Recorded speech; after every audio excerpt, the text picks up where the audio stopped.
Hi again, and we're back with another staged reading. This time we're doing Maggie. It's a story of two senior citizens on the way to the funeral of one of their very, very dear friends. And so we present Maggie.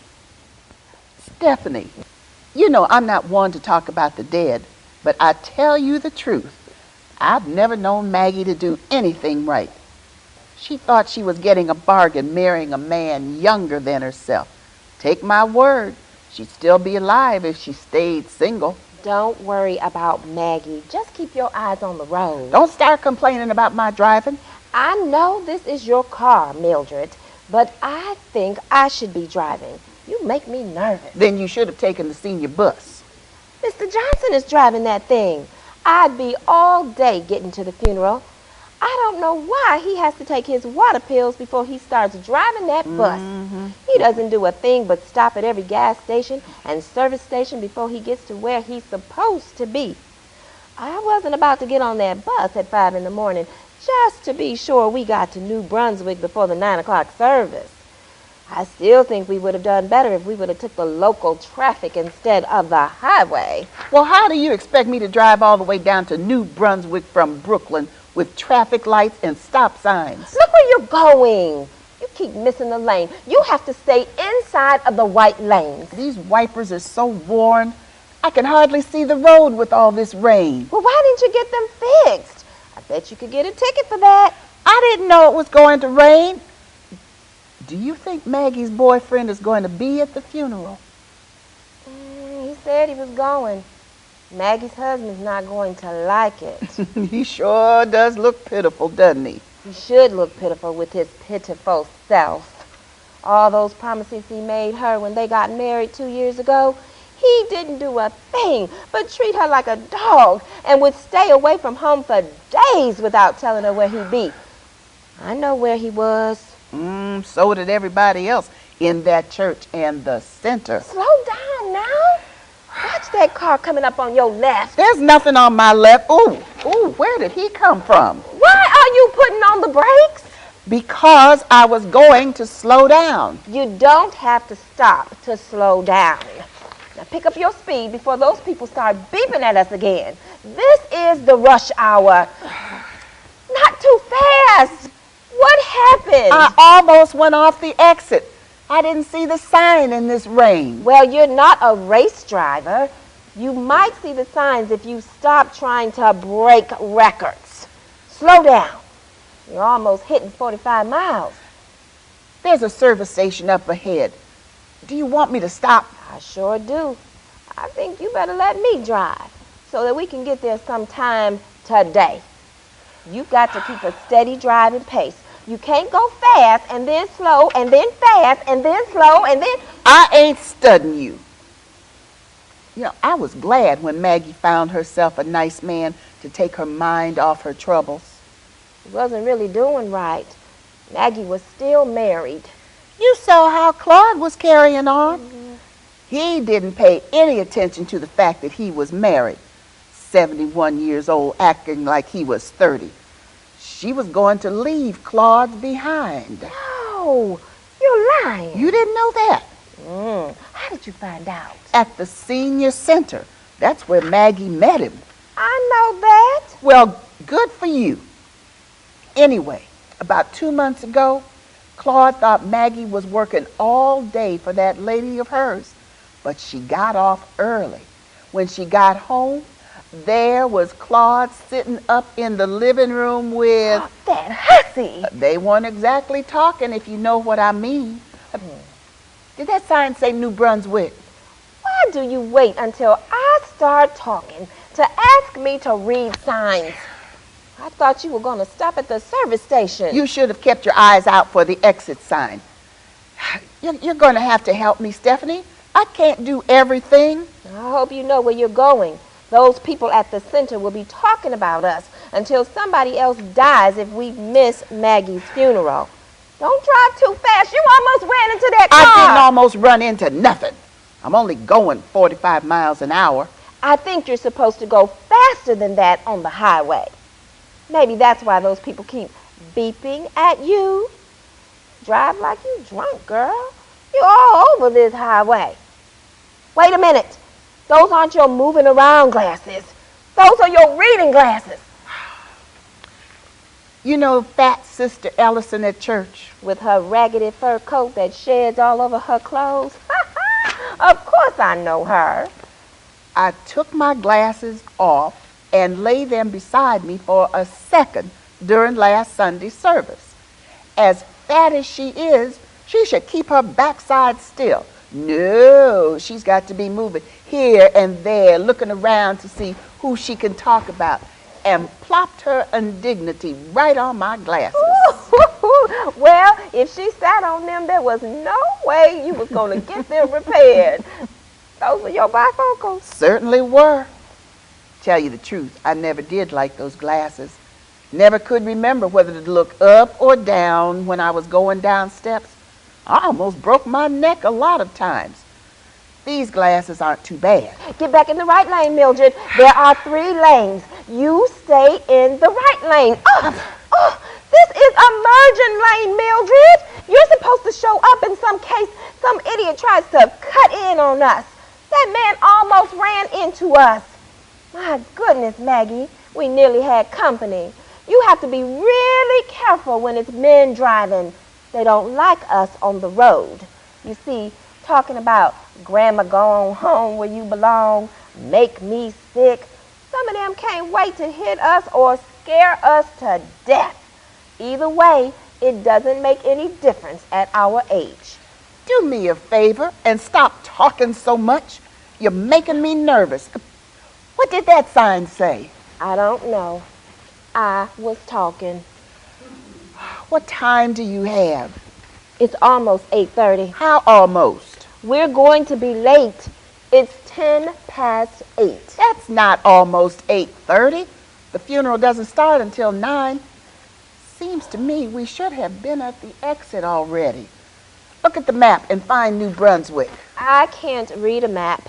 Too many lines, and the print is too small. Maggie's daughter should have left her buried in Brooklyn where she went to church. Sure would have made my life easier. It's a shame Maggie had to die in the winter. I hope I don't die in the winter. This being October, I bet that coffin won't warm up until July. Somehow, I don't think Maggie's going to notice. Oh, my goodness. What is it? Are we in trouble with the law? Were you going too fast? Somebody smashed that little squirrel. Oh, I think it was a squirrel. Did that sign say New Brunswick? I was talking. I don't know. I bet if Maggie knew that she was going to die, she would never have married Claude. A woman 78 should be happy with her memories. Why start all over looking for new troubles? I sure would like to know what she said to Claude when she found you know who sitting up in her house. She didn't say a word. She acted like it was the most normal thing in the world. Well, Claude didn't know what to do.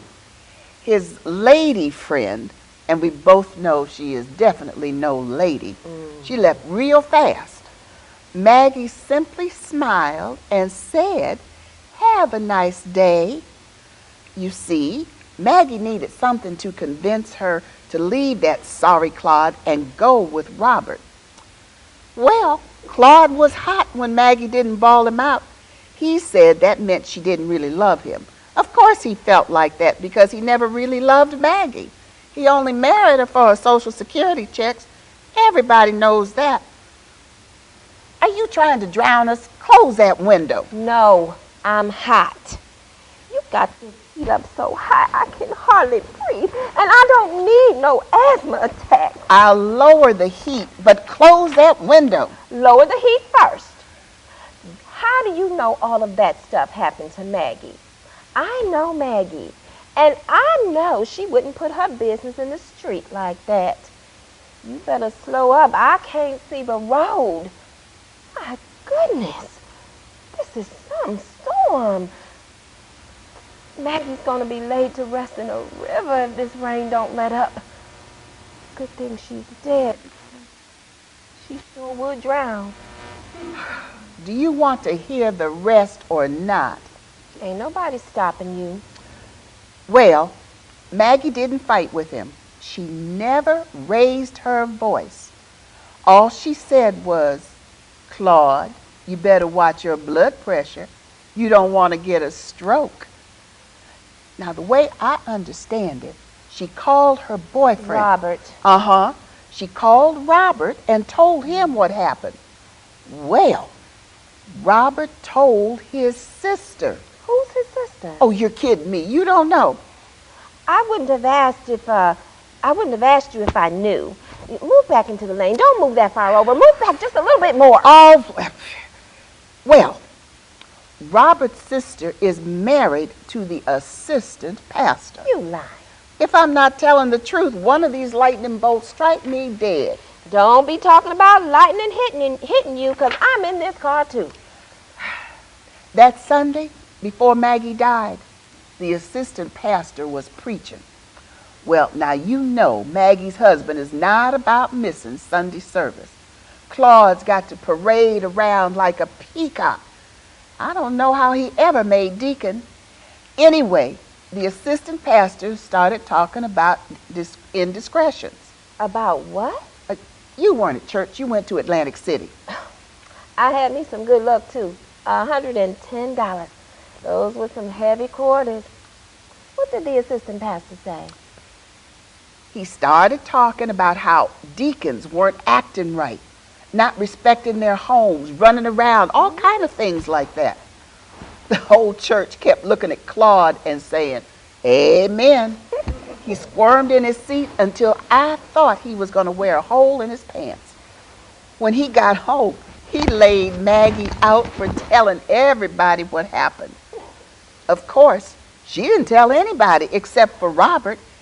And you know, Robert's a nice kind of guy in his own way, but he does run and tell everything he hears. He sure does.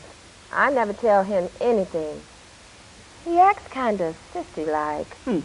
Makes me wonder if anything ever happened between him and Maggie.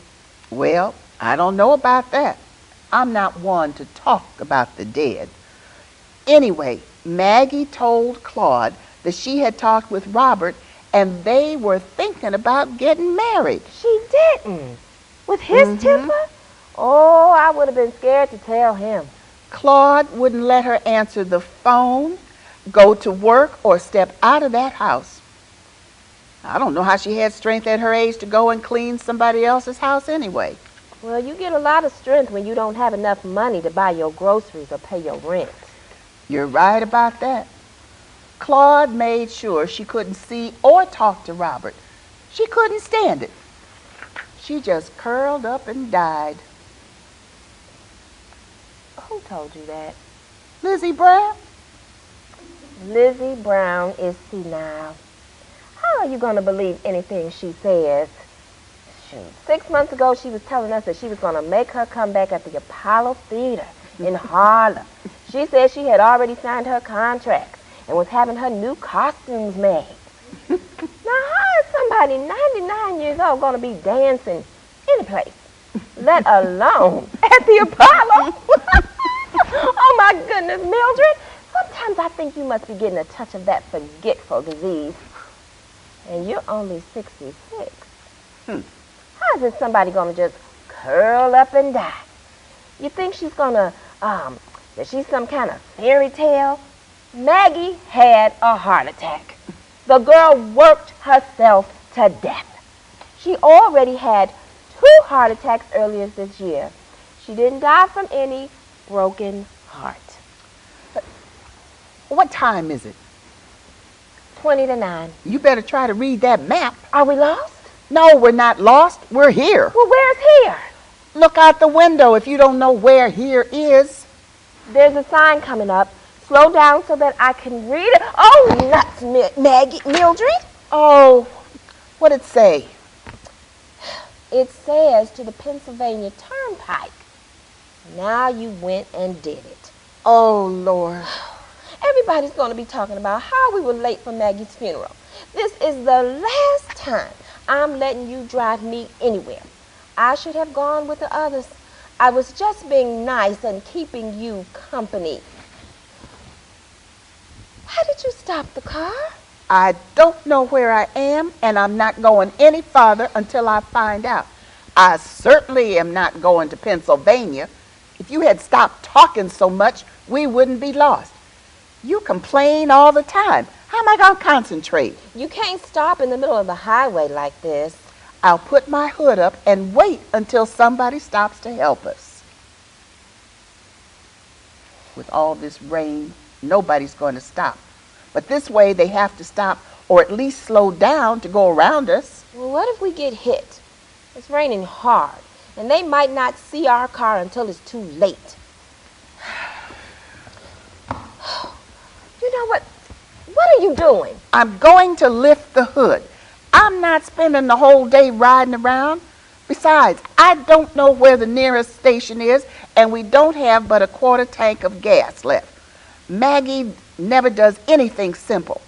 She has to be buried on a rainy day.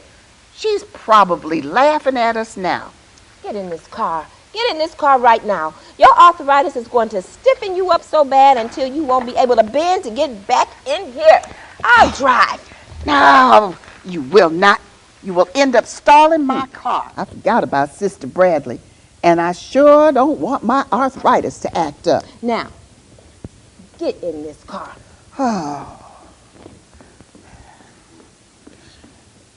Oh, look at this. You got this side of the car all wet.